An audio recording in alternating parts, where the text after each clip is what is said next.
Rapidement, je vous invite, chers et frères bien-aimés, chers amis, à ouvrir vos Bibles avec moi. Et ensemble, nous allons lire dans l'Épître aux Philippiens, soit le chapitre 4, verset 13. Philippiens, chapitre 4, verset 13. Il est dit, « Je puis tout par celui qui me fortifie. » Philippiens 4, verset 13 dit quoi? Je puis tout par celui qui me fortifie. Et le titre du message de ce matin est bien la force de l'impuissance. La force de l'impuissance. Prions le Seigneur au numéro 177, la première strophe. Mon âme en silence se tient devant toi.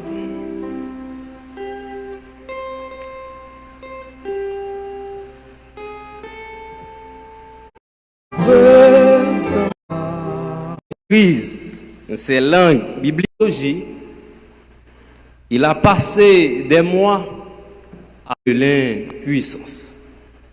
Imaginez un étudiant en théologie, il a passé des mois à préparer son mémoire de fin de cycle.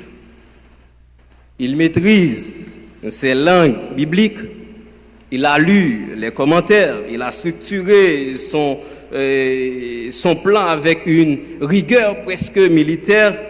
Pourtant, la veille de la soutenance, son ordinateur plante. Tout disparaît. 80 pages de travail, des mois d'efforts. Dans sa chambre, il s'effondre. Il ne peut rien faire. Il n'a même plus la force de relire une seule note. C'est là, dans cette impuissance totale, qu'il prie. Non pas pour un miracle technique, mais simplement, Seigneur, je ne peux plus rien. Fais ce que tu veux. Le lendemain, il se présente devant le jury, sans fichier, avec seulement quelques notes manuscrites griffonnées la nuit. Et contre toute attente, il trouve des mots, des arguments, une clarté qui ne venait pas de lui. Un des professeurs lui dira, « Je n'ai jamais vu une telle maîtrise du sujet. » L'étudiant saura, lui, que c'était la force de l'impuissance. À l'université ou à l'église, nous sommes formés pour maîtriser des concepts, structurer des projets, acquérir des connaissances, des compétences linguistiques et exceller dans la gestion.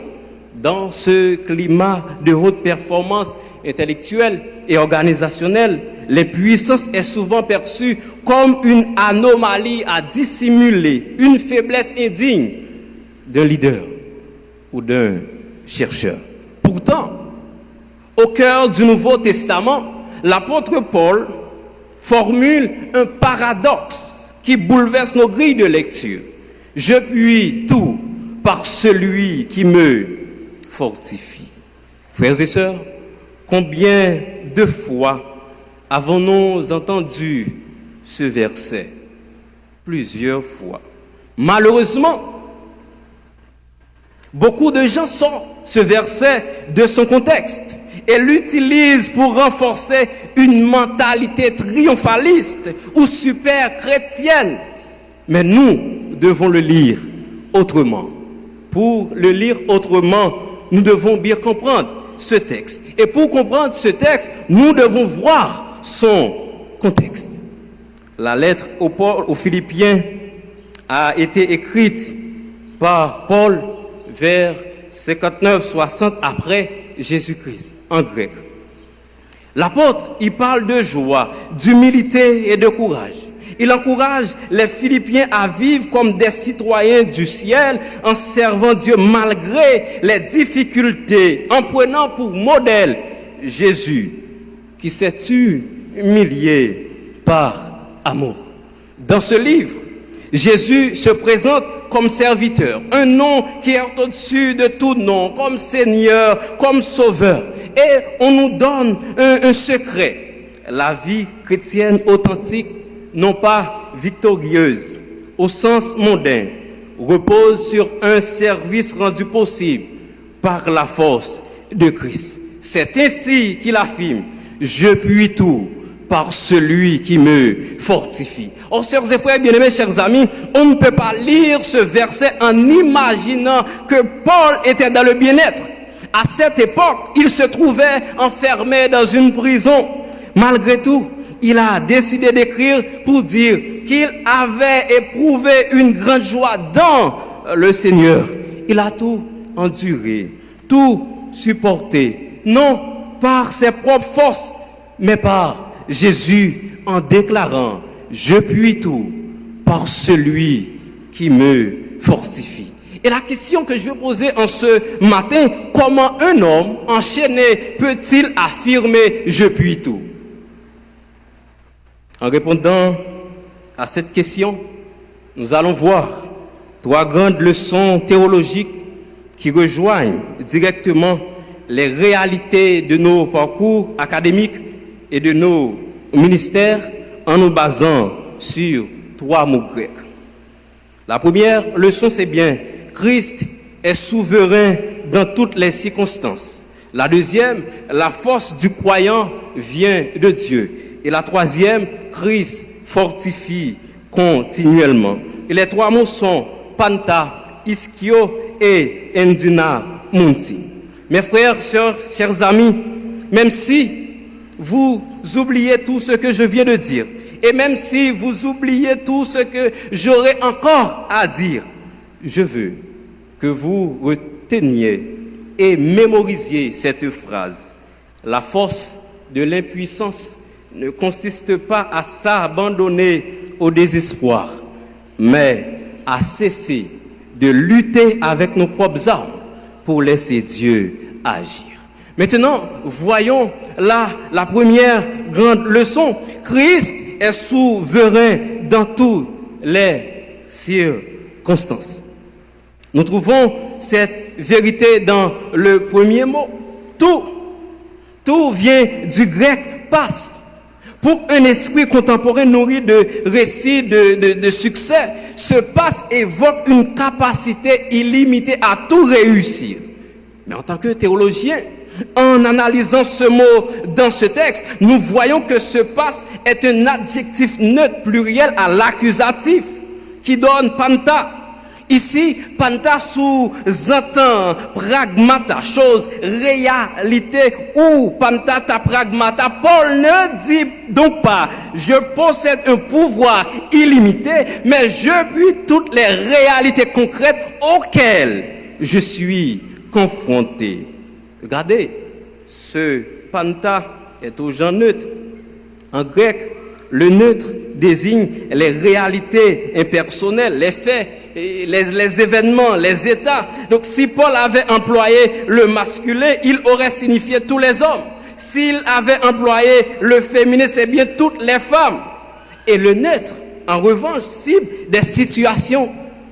La disette, l'humiliation, la maladie, la calomnie, mais aussi l'honneur, la santé et la reconnaissance. Et cette précision grammaticale exclut toute lecture qui ferait Philippiens 4, verset 13, un verset sur le pouvoir sur autrui.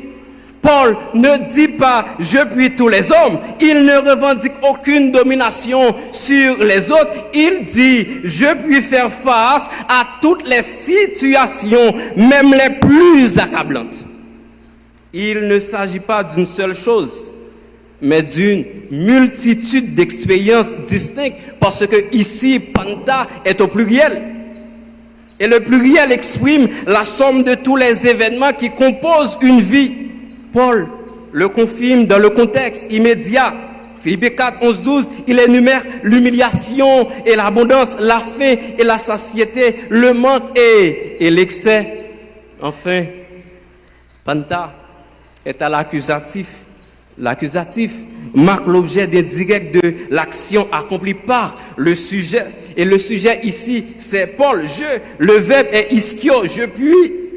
Et l'objet direct est panta. Là, nous pouvons comprendre, sœurs et frères bien-aimés, que ce que Paul peut, ce sont les réalités désignées par panta.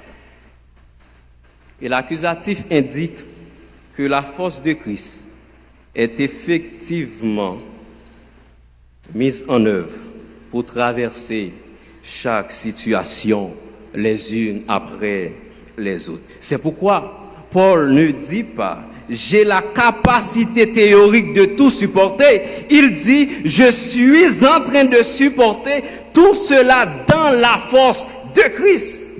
Vous aussi, chers et frères bien-aimés, chers amis, vous pouvez faire face à des attaques, toutes sortes d'attaques. Ces attaques coupent souvent le souffle et brisent l'élan. Si vous tenez bon, chers et frères bien-aimés, face au découragement, ce n'est pas par votre propre endurance, c'est parce que la souveraineté de Christ valide votre présence ici, bien au-dessus des verdicts humains. Vous traversez le panta des blessures relationnelles parce que Christ reste le maître de votre trajectoire. Mais attention, savoir que Christ est souverain sur toutes les circonstances ne suffit pas. Encore faut-il que cette souveraineté devienne une force réelle en nous. Et c'est là qu'intervient le deuxième mot grec, ou du moins la deuxième leçon qui est bien la force du croyant vient de Dieu. La force du croyant vient de Dieu. Chers et frères bien-aimés, chers amis, la deuxième leçon ici est une leçon d'anthropologie théologique. Elle réside dans le premier verbe « je puis » qui traduit le grec « ischio » et signifiant « je puis ». J'ai la force, je suis capable. Ischio vient du nom iscus qui signifie la force physique, la vigueur, la puissance militaire ou morale. Et dans le grec classique et néo-testamentaire, ischio exprime une force réelle, effective, qui permet d'agir ou de supporter. Et dans la Septante, iscus traduit souvent l'hébreu quoi, la force vitale donnée par Dieu. Donc, quand Paul utilise ce verbe, il ne pense pas à une force humaine ordinaire, mais à une force qui vient d'ailleurs. En d'autres termes, Paul ne développe pas une anthropologie de la force humaine, mais une théologie de la dépendance. Et c'est un verbe rare chez Paul. Sur les 29 occurrences du verbe ischio dans le Nouveau Testament, Paul ne l'emploie que 5 fois. Et dans chaque cas, il s'agit d'une capacité accordée par Dieu. Par exemple, dans Éphésiens 3 et 18, il a dit « afin que vous ayez la force de comprendre ». Mes chers et frères bien-aimés, chers amis, il y a 2 mots qui traduisent « être capable » en grec dans le Nouveau Testament. 2 mots. C'est dynamai et ischio. Dynamai est le mot le plus courant avec 210 occurrences dans le Nouveau Testament. Et dans ce texte, ce n'est pas dynamai qui est utilisé, le mot le plus courant, non, mais ischio. Maintenant, pourquoi Paul n'a-t-il pas utilisé dynamai? C'est parce que dynamai exprime souvent une capacité inhérente du sujet. C'est-à-dire que je peux parce que j'ai les moyens. Je peux acheter cette maison parce que j'ai beaucoup d'argent. Ischio, en revanche, montre, met l'accent sur la force déployée face à une résistance. Et c'est le verbe de l'effort soutenu, de la persévérance sous pression. Donc Paul ne dit pas « j'ai la capacité naturelle de tout faire », mais je déploie une force réelle pour traverser toutes ces situations et cette force n'est pas la mienne. Souvenons-nous, Paul est en prison. Il ne peut pas s'évader, ni forcer les gardes, ni changer sa situation par ses propres forces. Humainement, son ischio, sa force, est à zéro. Et c'est là que le verbe ischio prend tout son sens. Paul ne dit pas qu'il est devenu super-héros. Il dit que dans l'absence totale de force humaine, une force venue d'ailleurs le rend capable de vivre la faim, l'humiliation, l'attente, les certitudes sans s'effondrer. Et je vais vous dire une chose en ce matin. Vous pouvez être un excellent administrateur. Vous pouvez passer des nuits blanches, déployer une rigueur exemplaire, structurer des projets avec brio et consentir à d'immenses sacrifices personnels et académiques et familiaux pour le bien-être de la communauté. Vous donnez votre temps, votre énergie et votre cœur. Et pourtant, un jour, malgré toute votre bonne volonté, quelqu'un viendra et vous lancera avec mépris. Hélas pour vous en tant qu'administrateur, hélas pour vous en tant que doyen, hélas pour vous en tant que président de faculté, hélas pour vous en tant que pasteur, hélas pour vous en tant qu'ancien. Une phrase mesquine destinée uniquement à insinuer que vous n'êtes pas à la hauteur, à piétiner votre travail et à minimiser vos efforts. Et le pire, parfois, mon enfant qui fait un tripotage sous donnant l'administration et puis la vie de belle dedans. La vie rit ensemble avec vous. Face à une telle ingratitude, notre force humaine s'épuise. Notre escroc naturel réclame la colère, la justification amère ou s'effondre dans le désir de tout abandonner. Mais si, malgré ce venin, vous demeurez de bon courage, si vous continuez à gérer avec intégrité, ce n'est pas parce que vous êtes insensible, c'est la preuve que votre force ne dépend pas des applaudissements de la foule, votre force vient de l'Éternel des armées, soeurs et frères bien-aimés. La véritable force ne se manifeste pas quand l'homme est puissant, mais quand l'homme consent à sa faiblesse.